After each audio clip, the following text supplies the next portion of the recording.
Greetings, comrades.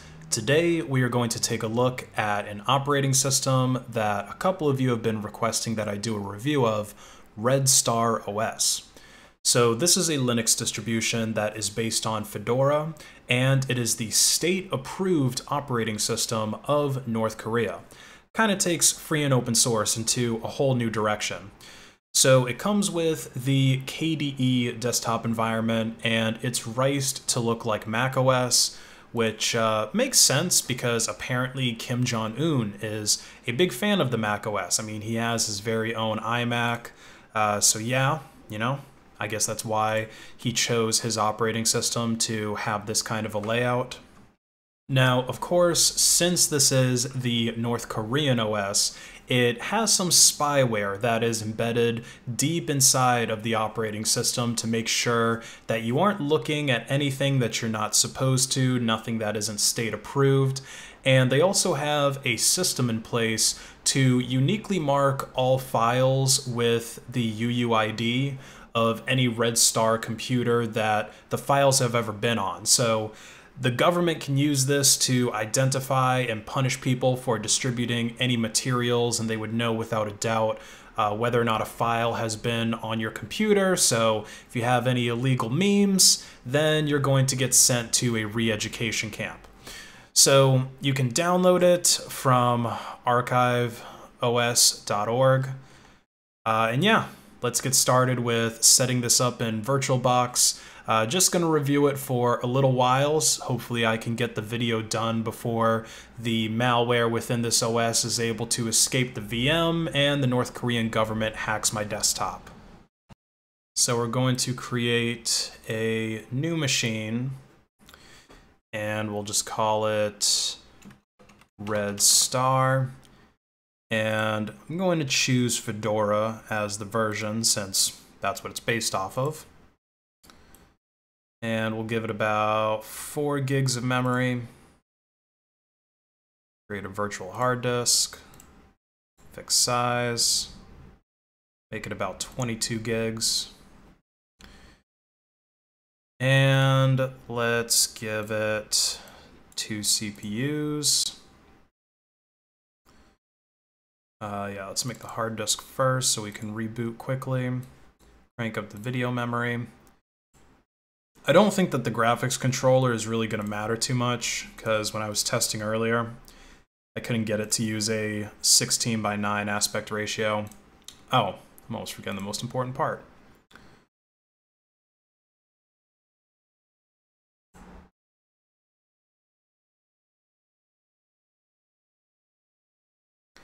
Alright, Redstar. And let's start this bad boy up.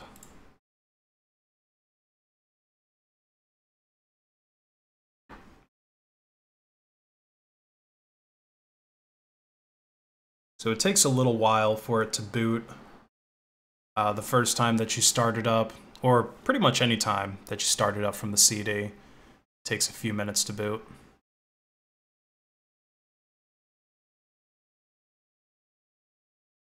Probably has to dial out and make connections to all of those North Korean servers. They're like, an American is trying to use us. And I don't know if you saw that for the split second, but it even has the little like rainbow circle thing that macOS has. So yeah, everything is in Korean. It is possible to change this language though, because it's just a language pack that was installed. I think you can even do it for this setup, but this setup is pretty straightforward. Like, I could do it blind, even though I don't know Korean. So yeah, we'll just set up our username. No need to put a password or any other users. Let's see, DHCP. So I guess this is the network connection. Yeah, because the internet on here is interesting, to say the least. Because since this is supposed to be used in North Korea, like they don't really have an internet in North Korea. They just have an intranet for that country, where there's only certain state-approved websites you can go to. I think it's like 26 of them, something like that. but there's really no way to access it from outside of North Korea. There was a brief time where I guess one of North Korea's state network admins or something like that screwed something up, and the intranet was accessible, and so people were going onto it and like posting screenshots on Reddit and stuff, but they fixed it. It was only like that for maybe 24 hours. Whoever screwed it up probably got sent to a re-education camp, right? Their whole family probably got disappeared. But there is a way that we can go around this. Once we actually get into the OS, there's some tweaks that we can do to pretty much remove those firewalls and stuff so that we can actually browse the real internet from within Redstar OS. So I'm going to pause the video while this installs, and we will come back once Redstar is finished. Alright, so it has finished installing, and that is what the boot menu looks like.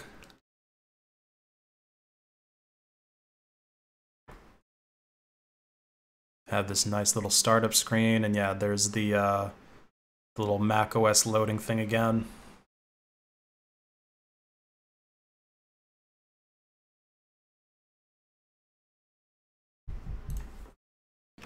So yeah, if you can read Korean, then you're pretty much good to go with using this now.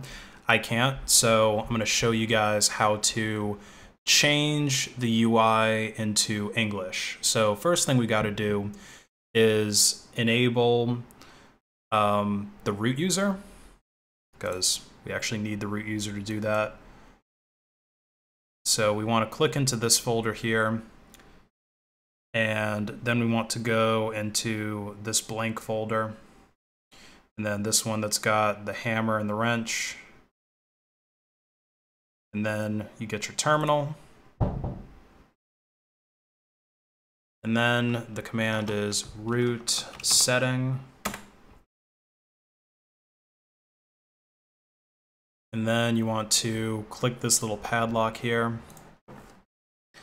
and let's see, so that would be my password, which I didn't set one. So then that unlocks it. And then we can tick that box. And you got to put a root password. So just put something simple.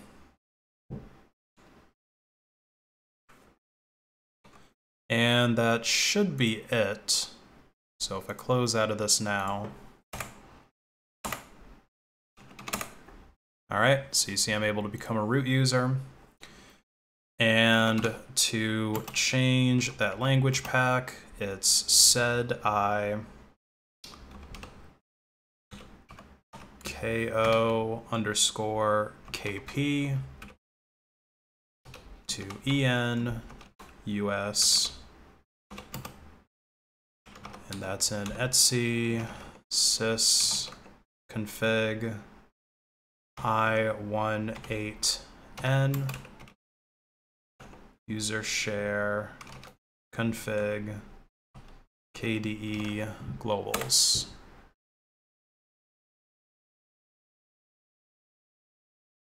All right, and I think I still need to reboot. So let's do that. And then the user interface should be in English.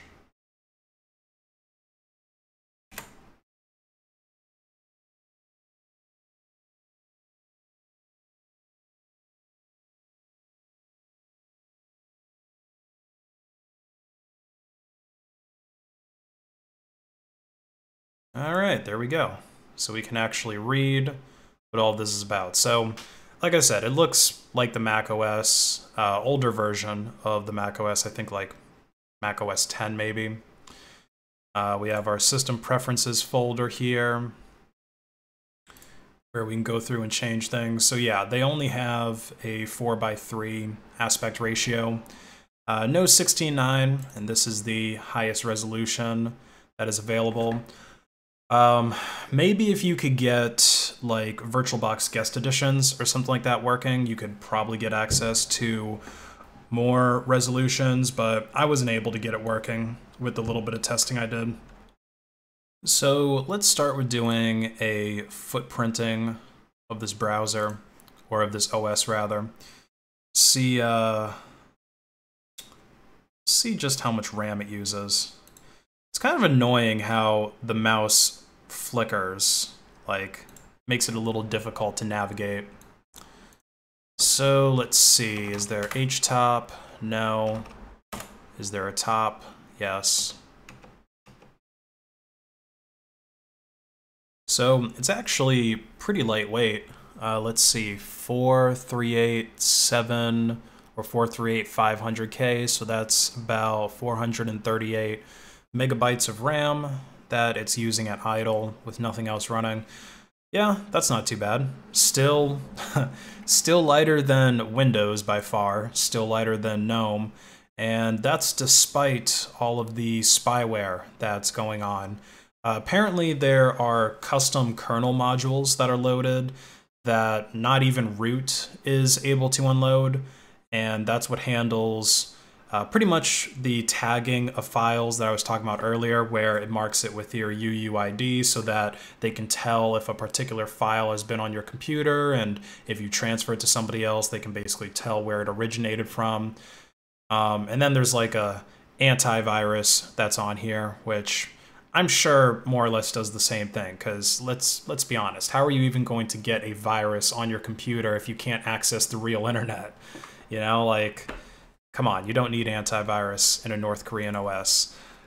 So, speaking of the internet, there's this browser called Nayanara. Not really sure how to pronounce that.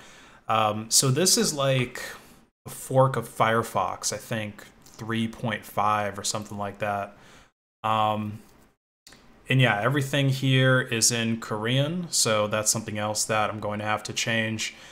But it doesn't really load anything. So you see, it's trying to load this IP here, which I assume is just the home page when you access the North Korean intranet.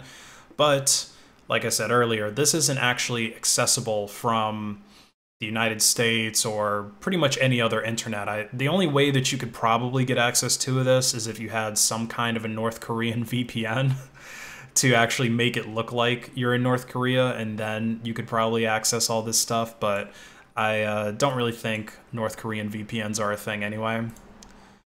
So yeah, let's see if we can change this to English. And there's also a way that we can modify this to browse the regular internet. So let's see. I think it's this one here. And then go 3 down. So I think this is the add-ons page, because it's just an add-on that makes it Korean. Okay, so I think gotta do this. This is really confusing to do when you can't actually read it. Okay, so did that do it? Okay, cool. So everything's in English now, and to fix the internet, let me see, because I picked DHCP, so let me make sure that it's actually doing DHCP.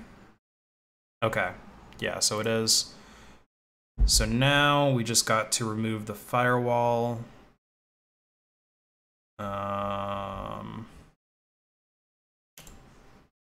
Here we go. Actually, can I do this to access terminal? No.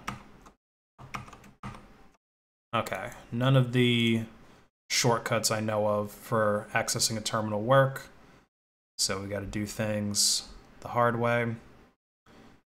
That's not it. App link, utilities. Okay. So we'll become root.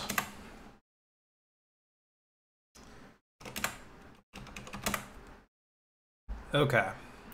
And so the file that we need to remove is this one. I'll just vim into it real quick to show you. It's IP tables. And let me see, is there actually a way? Yeah, let me enlarge font.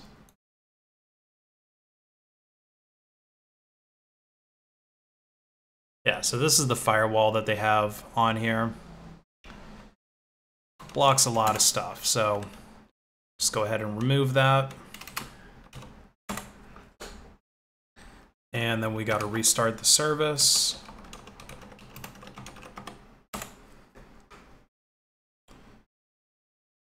And so now we should be able to browse the regular internet. Hey, look at that. We can access Google. So yeah, so this is like a totally normal, I guess, as normal as it can be. Internet, so like, you know, it's not censored or anything. Well, at least it's not censored by the North Korean government. Of course, it's still gonna be censored by Google, but you can still Google, you know, capitalism. It doesn't show up like, oh, a terrible process that ruins the world. You know, you could still, oh, didn't mean to do freesome. Meant to do freedom. Yeah, you can still look it up. So yeah, it's not censored by the North Korean government anymore. Let's look at some other applications that are on here. So we got stickies. So we can put some reminders.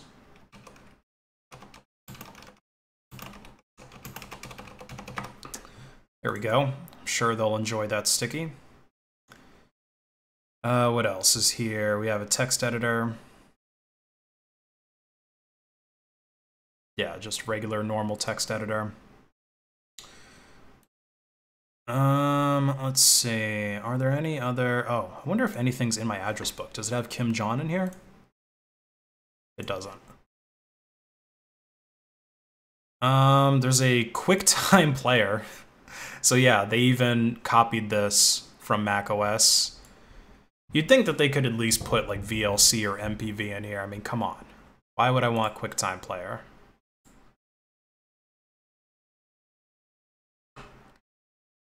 There's a mail client.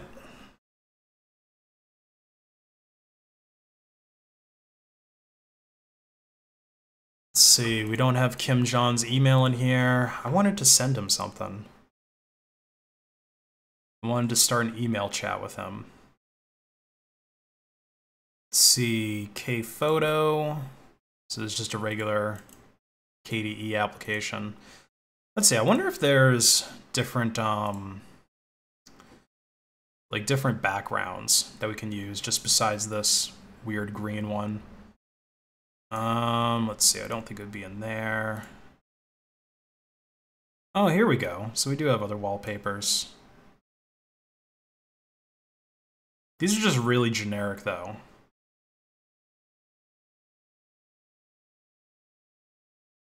I was really hoping that there would be one where it's like those trucks that are going through the streets of North Korea that carry the nukes on them. I really want that wallpaper, but it's all just nature. That's unfortunate. Although I could probably download it, right? I could probably do that.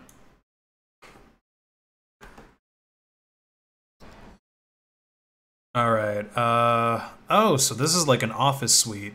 Sogwang office. No idea how you pronounce that. Ah, it's all in Korean again. So this is another thing that I would have to change the language of to be able to use it. Oh man, that sucks. But yeah, we have, I guess this would be like a Microsoft Word or a LibreOffice type deal. Let's see, what else we got? We have like an Excel type of deal. This actually looks more similar to Microsoft Excel than to LibreOffice. Yeah, this is based off of like, I don't know what version, some really old version of Microsoft Excel, that's for sure. All right. Any other apps that we have on here that we haven't covered yet? Oh yeah, there was this utilities thing.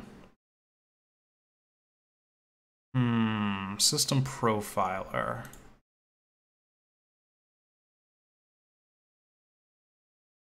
Okay, yeah, so that just tells you about your computer.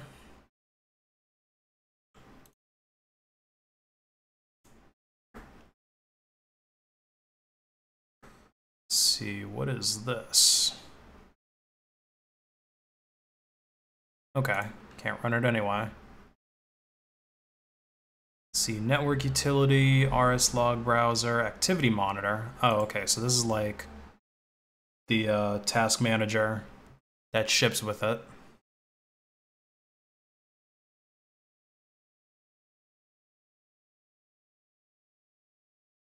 Yeah, it's pretty lightweight. I mean, doesn't really use a whole lot of memory, despite all the spyware that I'm sure is going on in the background. I'm sure that this sticky already got sent to their Secretary of State. Now, this is an older version of Redstar. This is 3.0, and apparently they have a 4.0 version, but I wasn't able to find any ISO of this. I guess that the North Korean government is trying to keep their newest version of the OS sort of on lockdown. They don't want us dirty Westerners having a look at what goes on with North Korean computers. Probably don't want us hacking it or doing anything weird with it. I wonder what the changes would be. Maybe they switch to Wayland. Who knows?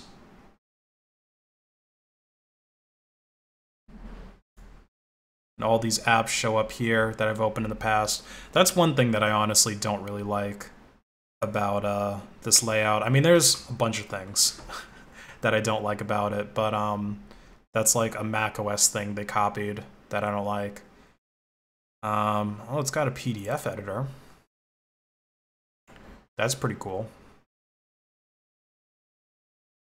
All right, let's see if I can grab that wallpaper that I wanted. Let's see. Go to images.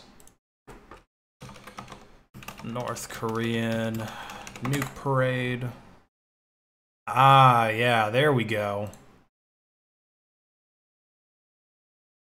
Wait, is it blocking my connection to... Did we find a website that I'm not allowed to go to? What about CNN? It's, wait a minute. Is it not trusting it because it's using HTTPS? Oh yeah, so it uses, so it almost does like the opposite of what regular browsers do, where it tells you it's untrusted if you're using SSL, but then it lets you browse to HTTP sites. So yeah, I mean, that makes sense, because obviously the North Korean government is going to want to see everything that you're actually doing. So let's see, I understand the risk, add exception.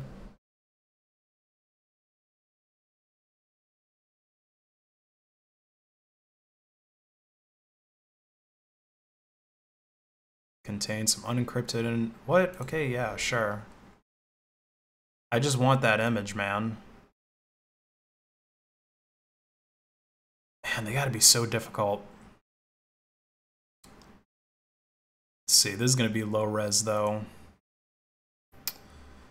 Let's see, it doesn't show my pictures folder.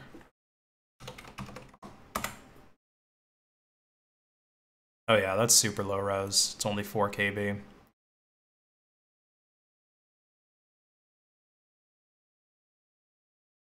So they hate Canada or globalnews.ca. They hate this more than they hate CNN. Let's see, can I go to Fortune? Nope. That's a little interesting how CNN we were able to go to. Let's see, how about Times of Israel? This is, these are some interesting coincidences. How I'm allowed to go to CNN, Times of Israel, but I'm not able to go to these other sites.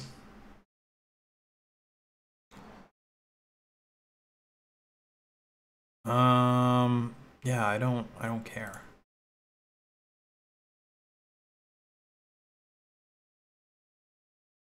Or it might just be because this is a really old browser. Like, this might not even necessarily be a North Korea thing.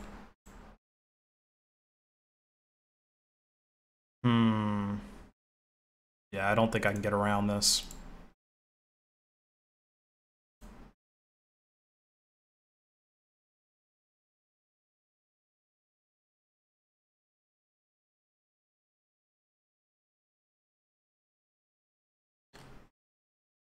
Let's see, does it have my image?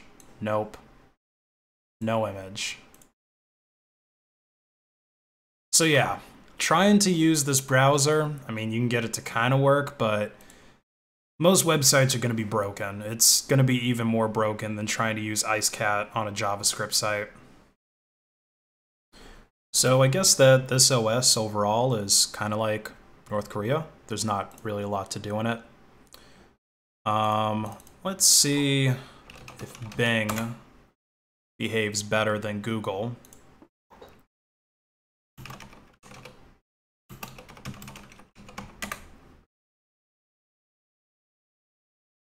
Seems like Bing loads faster than Google does.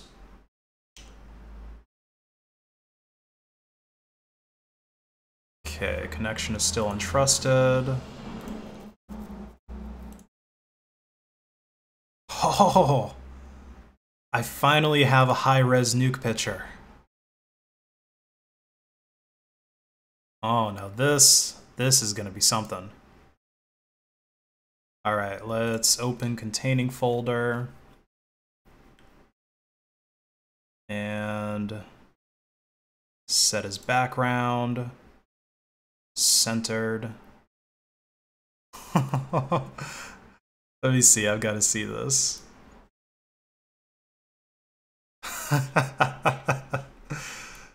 Oh, that is funny. That is funny.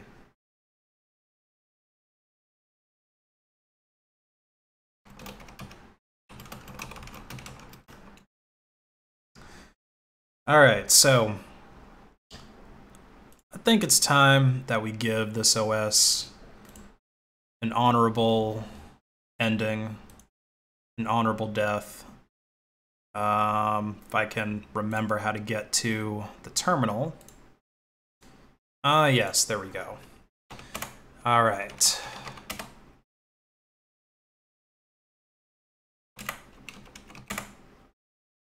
Okay.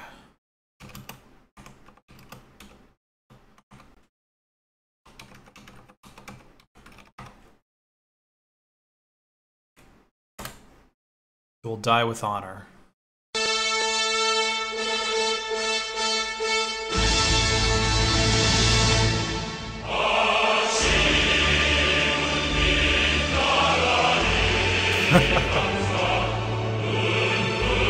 Bye-bye, North Korea OS.